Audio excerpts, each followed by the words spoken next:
I'm Adam with Small Town Sounds, and I'm here at the usual place tonight, joined with all the guys from the Lucky Doves.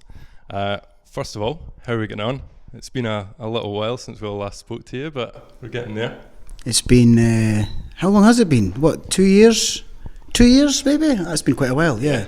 So it's nice to be back and doing a gig in a venue and making it happen. Yeah. Definitely. So, as I said, we're in the usual place tonight, headline gig. It's obviously had its little bits of hiccups along the way with being rescheduled and things, but how are we all feeling for it? Feeling good? Yeah? Good? Yeah. Really? Yeah. I think it's been a long time coming, and our last one was cancelled, with COVID thing, and it was the night before. Yeah. So there was a lot of organising, but doing a gig second time round is harder.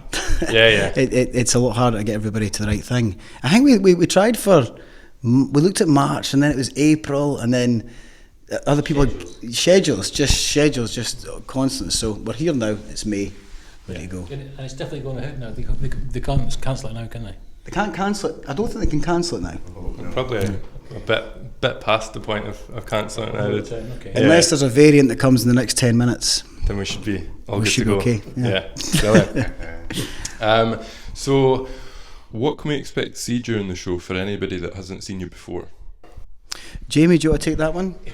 As you know, it was a Christmas concert that we were going to be doing, so we've got a couple of Christmas numbers. We're still doing the Christmas numbers, Yeah, that's Christmas numbers, and hopefully just a little bit other stuff. I mean, I just want to make everything up that I'm going to say right now, but I don't know if that's allowed. Yeah, what are you going to see tonight? You're going to see some new songs. We're going to do basically all new songs, eh? They're all originals by the band. Grant's helped a little bit in writing them, but pretty much it's a team effort, isn't it? It's a team effort, guys. Yeah, I think between us all, we've contributed the most to the sound, and Grant does a little bit with the lyrics, and that's good because they make part of the song up, eh? But it really is the sound of the band that sells the band, and I think that's the part that we're trying to use tonight, because if Grant just came along and said the words, it wouldn't be quite the same gig as it would be with all of us here. Hey? Yeah. Good. Yeah. Right, okay. Are we still giving him 2-3%? Cool. No. You gave it to me.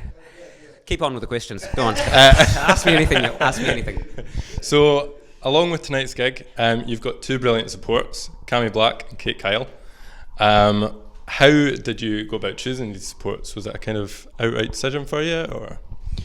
So I think some of our stuff, for Kate, obviously she's doing loads of stuff, and she's won Performing Artist of the Year 2022. Not a story about it. Who else is in that? We don't talk about it. And she's been doing a lot of stuff anyway, and it was a natural decision for Kate with her stuff that she's been doing. And Cammy, fantastic songwriter, I toured with Cammy a few years back before COVID with 13 Crows. So it was just a no-brainer to bring Cammy in with his songwriting and get him back on the gigging scene as well, because it's been a while for him too. I know, yeah. So hopefully they are going to get gigging out to Germany soon, and so this is nice for him. So it was just a nice chemistry. She's got the right songs, Cammy's got the right songs, and it helps us do what we need to do. Yeah, is that my phone? Fits the bill very well. Fits the bill. Good stuff. So, as we mentioned, it's kind of coming back after the pandemic. Things were a little bit different in the music scene pre-COVID to how they were now, and how they kind of developed the whole way through. Did you guys kind of struggle with any of the things that were changing with the music industry? Was it a kind of big change as you came back? Well, it was a mental thing more than anything, and I think what you started to reassess was, first thing you reassessed was how to live.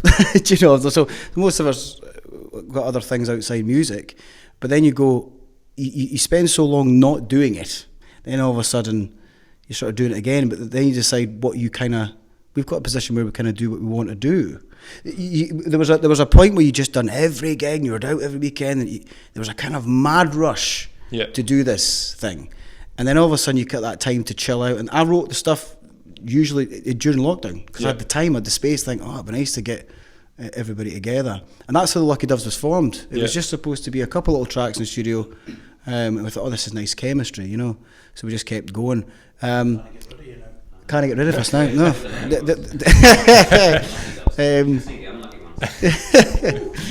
It's been a while to get to this point, you know, and it just seemed such a long time since December. Yeah. And now it seems that we're out this month, obviously tonight, and then in a month's time we're at the Royal Concert Hall in Glasgow, supporting Jubilee. And basically through that contact with Jubilee, the producer of that act and the writer of their album has got in touch with us. He wants to collaborate with the Lucky Doves. All right, okay. So with all the connections with that, and then going on to Doonham Festival, and things are starting to pick up rhythm. Gather momentum. Yeah. So for that point of view, it's all exciting, and hopefully doors will be opened and we can get out to the bigger audiences. I think people will buy into it. Yeah. It's just the fact that they haven't heard us because we've all been locked away. Which is nice. And I think, as Grant said, we reflect on what we were before as musicians, and we're a bit more choosy of not chasing every gig and not diluting ourselves too much as well. So it's nice to do that. But obviously, the whole band, the chemistry just seems to have worked. Yeah. And it seems effortless. Yeah. And like you say, the gigs coming back, the kind of the festivals and the supporting gigs, like you say, in Glasgow and things, they're all really good points to get into and, I think so. It's and opening, develop it a little bit further. Yeah. Gathering a bigger audience, Yeah. and getting an exposure, and who knows, Yeah. people will make their own minds up, and hopefully they'll have a good time tonight as Definitely. well. But Good stuff. But what if I don't want there? I'll give you all my kisses. Honey, let's make a pact. You said you'd be an angel. So prior to the gigs, like you'd mentioned, Grant, you released a couple of singles in early 2021. What was kind of feedback from the singles from people when they came out? Really positive. I think there was no big push for them. Yeah. It was not like I planned it over months. I think we just released it because they were live takes. Yeah. So when we done those originally, as I said, I says, boys, I've got these tunes. Let's get in. Irv came in last minute. Irv learnt the songs the night before. All right. Okay. You know, and so he came in, and I thought it doesn't matter if it's something or not. It's fine. And it was going to be one song, and then ended up being two, and we recorded it live and recorded it live at the same time. We videoed it as we recorded it. So it was, and then you seen this thing on BBC, I think, about country music and taking things 3 times. So 3 take one, and then let's go on that chord. So let's take 3 takes and the best take. Yeah. So as soon as we released it, people were just like, well, we're in it. They were in it. It just seemed to work. Yeah. You know, and there was, well, let's just keep on doing that. Yeah. So yeah, it was good feeling. Yeah. I think that's really interesting, actually, what you said about the 3 takes, because a lot of the time when you're doing stuff in the studio, you can start to kind of overthink the process and stuff a little bit as well. And with the 3 takes, it kind of keeps it to how you want it. And when you're in that situation as well, and the producer's there, and he's going, right, we're doing 3 takes, and you're like, cool, and then you get to the end of the 3 takes, and he's like, great, okay, we're going for take 2, and you're like, oh, he goes, that's the best vocal. You're like, oh, right, yeah, because that's actually what matters. yeah. Like, I had a really good take 3. You don't care. Take 2 it is. You know? So let's go for 2.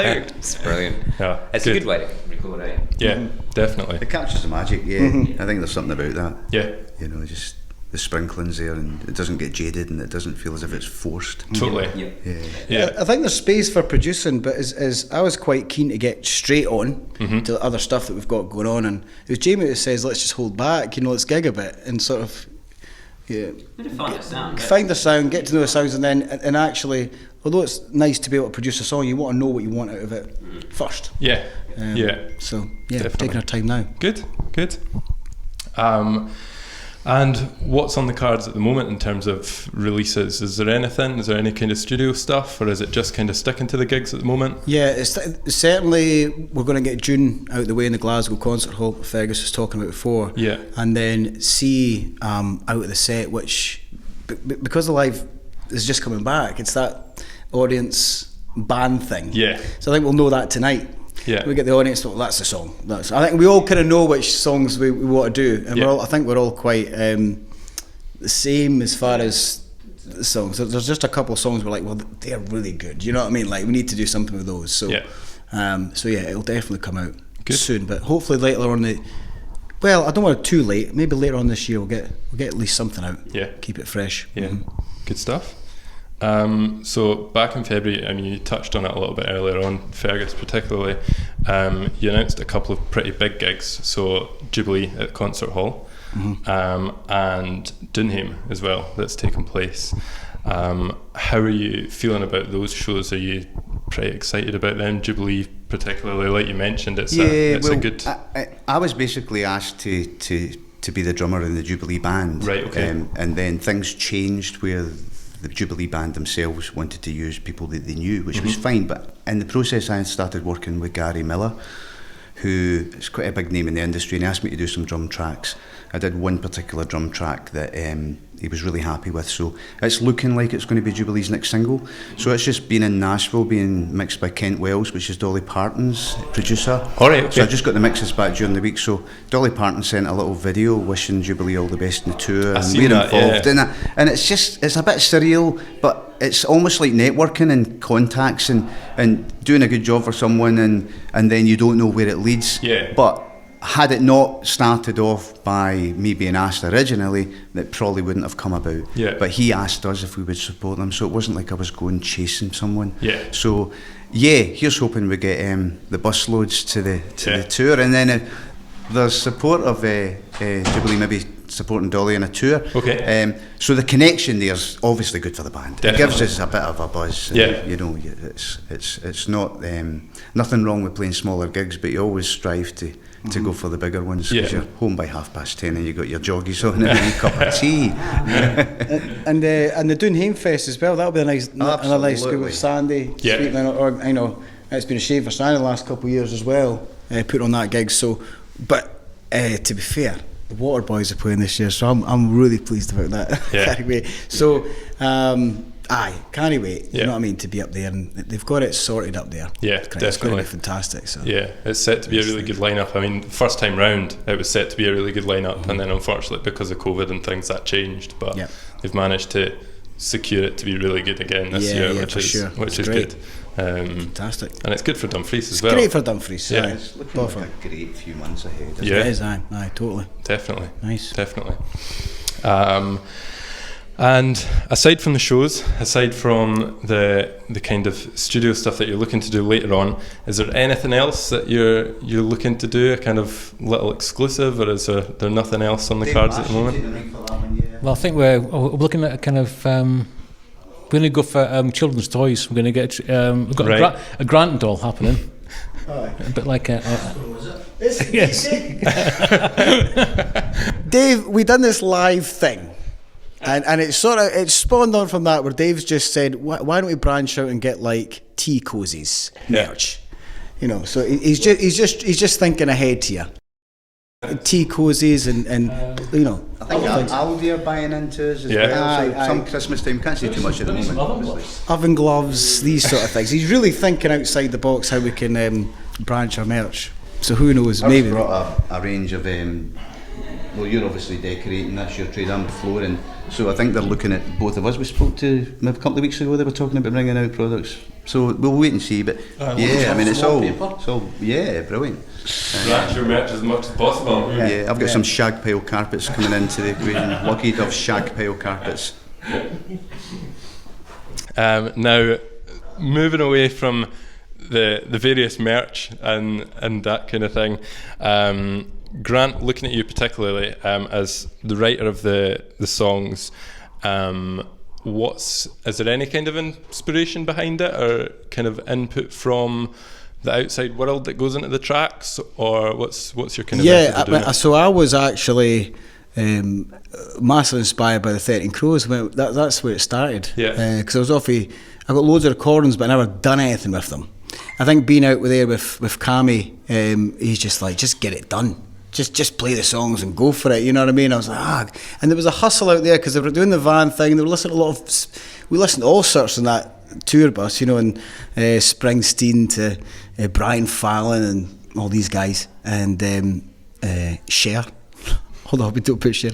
But there were just loads of. It was nice being out for 3 weeks, listening to music and getting inspired, and then but using my influence as well. So.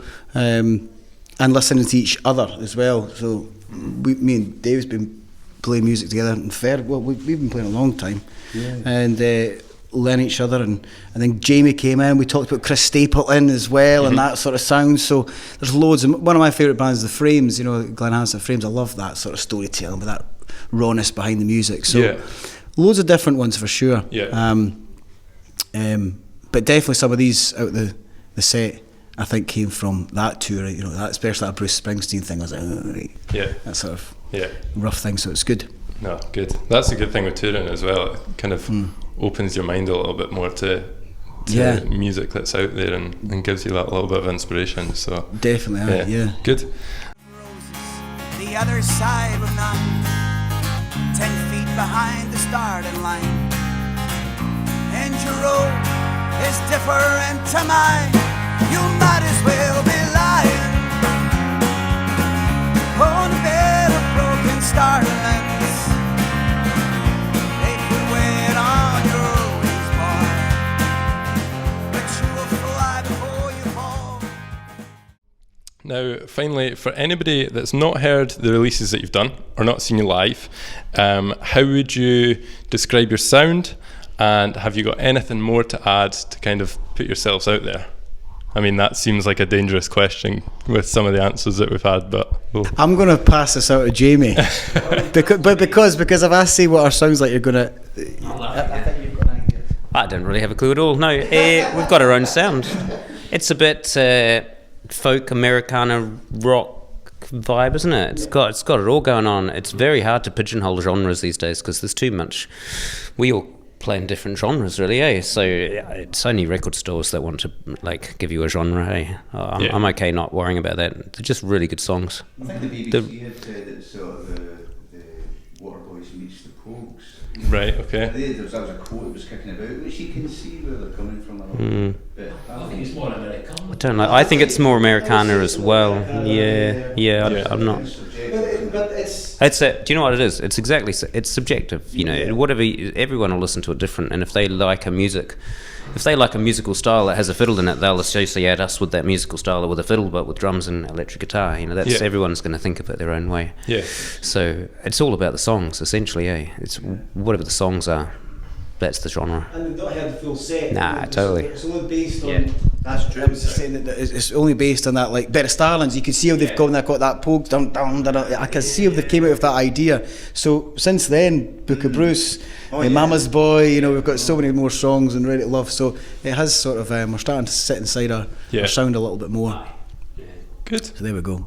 So we never really answered any of that. No, I think but you get the idea. With that Americana rock sort of idea. So it works for us really well as a band. And this is our third gig. Yeah. Which is our best one. This is our best one. Yeah, definitely. This will be our best gig. Yeah. Oh well. Yeah, this is. We probably won't be able to speak to you after this. Oh, that's fine. I'm just going to interject something there. There's not the match that I would like on the camera here. If you notice in the camera, I'm studying this. I'm sorry, but that's just sometimes I go there. Yeah, I know. I need to leave now. We'll pass it on. No, that's great. Thank you very much for taking the time to chat to us. Thanks very much. It's been great seeing the sites and all the bands forming on the sites. It's amazing. So thanks for having us. All the best for the gig tonight as well. Thank you. That'll be Cheers, Adam. brilliant. Appreciate it, mate. Thank you very much. Cheers. Thanks.